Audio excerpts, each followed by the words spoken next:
Hey, good Friday afternoon, everyone. It's the finally Friday edition of Weather for Weather Geeks. Welcome to May and welcome to just a beautiful day outside. It's just fantastic. If you like today, you're going to really like the weekend and you're going to like the weather pattern we're heading into. Wanted to start today actually taking a look at water temperatures up on Lake Erie, or in Lake Erie, I should say. The blue line here, that's the average temperature for the entire calendar year going back 22 years worth of data here. And of course, the temperature peaks during the middle of summer. Typically, the average water temperature on Lake Erie is up in the lower to middle 70s. Here's the current reading in through here. I'll highlight it for you. And we're a little below average, no surprise, because we actually had ice on Lake Erie well into the spring. It's finally ice-free up on the lake now, but temperatures are still struggling, running a little below average. But I think that'll change over the next couple of weeks. And that goes for not only Lake Erie, but some of our smaller lakes, streams, waterways as well, as we head into May and what promises to be a pretty warm weather pattern. I'm recording this at about 2 p.m., and here's what the radar and satellite looks like. Of course, nothing on the radar, just a field of fair weather cumulus clouds out there this afternoon. Temperatures are very, very comfortable. 2 o'clock, 64 degrees at the Youngstown Warren Airport, 65 Newcastle, 66, 67, 68, pretty common over towards the I-77 corridor, even pushing 70 down in New Philly this afternoon. Yesterday's inclement weather has pushed off to the south and east. Our big upper level low is now spinning over parts of North Carolina, and it's producing showery and cool weather down there. The weather that we had yesterday, they're having today down in the Carolinas. Yeah, check out the temperatures here. Look how cool it is. If you thought it was cool here yesterday for North Carolina, this is really chilly for the first day of May. So that upper level low, oftentimes called the weatherman's woe, those upper lows, because not only did they bring generally lousy weather, but they can be hard to predict sometimes. Their path, their impacts. So we're not a big fan of those upper level lows usually. Taking a look at the rest of the country today, that upper low is kind of the only game in town, really. There's a disturbance pushing through parts of the Midwest this afternoon. Now, this is going to continue pushing east as we go into the day tomorrow, but it's going to weaken as it does so, and so we're not really expecting much more than clouds out of this during the course of our Saturday. You can kind of pick out that upper level disturbance on the 500 millibar chart right here. This is going to swing east and bring some high clouds that'll mix with the sun tomorrow, but we're not expecting any rain as we go into the upcoming weekend. So we're going to blitz through the weekend pretty quickly here because, yeah, smooth sailing. Let's take a look at tomorrow's surface map. Tomorrow afternoon, great day to get outdoors tomorrow. Again, you're going to see kind of little ghostly echoes of precipitation here. We're going to ignore that. GFS is just showing those high clouds, really. We have high pressure at the surface down across the southeast along the beaches of the Carolinas. That's what's going to bring the nice weather.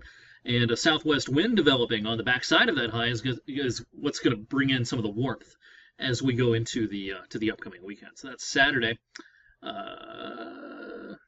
Let's see here. Sunday is the 3rd, and again, not much will change. High over the southeast, dry weather. As we head into next week, this is when the forecast starts to become a little more challenging after a beautiful weekend.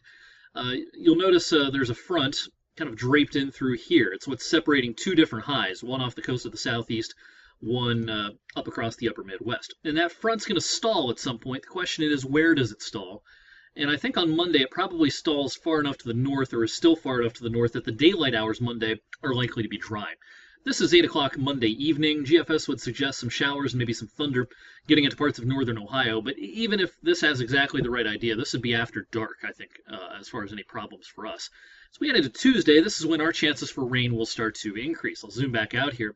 And that front has sagged now on Tuesday far enough south that we'll be in the cloudy and wet zone in through here with perhaps a few rounds of showers and storms and a cooler day coming up on Tuesday as a result. We might struggle to get out of the 60s on Tuesday, but much like yesterday was kind of a one-day speed bump for this week, Tuesday I think is next week's speed bump because things are going to start to improve again. Wednesday, we're going to hang on to probably a small chance for a shower or storm as that front's nearby, but I think Tuesday is likely to be a little wetter than Wednesday. Notice what's going on out here across the plain states. Deep southerly flow bringing in the warmth. This could be a severe weather setup for parts of the plain states middle of next week. But for us, it's going to turn into a real warm pattern. This is next Thursday. Let's look at the afternoon setup here. Next Thursday, warmth flooding much of the Midwest into the Ohio Valley. Outside chance perhaps of a shower or storm, but I suspect it's largely dry Thursday. And temperatures will be off to the races. Latest GFS, yeah, printing out 79, maybe 80 degrees here next Thursday. So we have that to look forward to. And then a week from today on Friday, real quickly here, just, once we get it out of the longer range, we don't like to spend a lot of time on it, but, we could be pushing 80 once again on Friday. As far as any rain a week from today, maybe, maybe not, but certainly looks warm as we go towards the end of next week. It, of course, is May 1st, and we want to take a look at the longer range quickly here on this Friday. This is the anomaly chart, temperature anomalies, difference from average. The black line in the middle, that is the average temperature over the next 16 days. And, of course, averages are going up at this time of the year. Average high by the second week of May is getting into the upper 60s. So you'll notice here that the forecast, which is the line that moves around here, lots of above average temperatures, taking us all the way through the next 2 weeks. Sure, there's going to be the occasional cool day like we'll have on Tuesday, but overall, first 10 days, perhaps even 2 weeks of May, all looking warmer than average for, the most part. And that could result, even if we have a cool stretch towards the end of May, it's probably going to end up being an above average month. This is the climate forecast system model for the entire month of May. Look at all the warm colors across the U.S., with the exception of parts of Southwest and parts of Texas. And as far as precipitation goes, we had a somewhat drier than normal April, about a half an inch. And if you believe the latest climate models, May is likely to be a little on the dry side as well. So if you're not a fan of kind of the goopiness in some of your yards, as is typical at this time of the year, those yards will probably get a chance to dry out at times during the month of May. Of course, we don't want to see it too dry. We don't want to get into a drought situation. No threat of that anytime in the near future. But if we string a few months of this together, we could be talking about needing a little bit of rain as we head towards midsummer. Well, on this beautiful Friday, thank you for watching Weather for Weather Geeks. I'm going to send out a link later this evening. I'm going to be a guest on a weather show on the internet called Polygon. It's a Google Hangout type of a show. I'm not sure if you can watch it live.